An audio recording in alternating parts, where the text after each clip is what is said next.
అని వాళ్ళు వేళ్ళు ఎన్నెన్ని అన్న పసి పిల్లవాడు నవ్వాడు.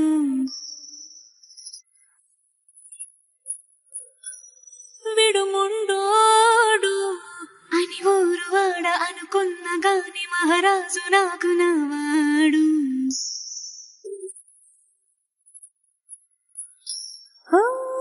మాట పెడుసైనా మనసులో విన్న రాయిలా ఉన్నవాడిలోన దేవుడెవరికి తెలుసును నాకున్నా.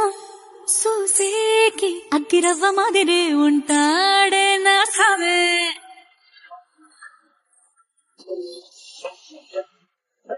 మెత్తాని మట్టి పువ్వుల మరి సంటాడే నా సావే.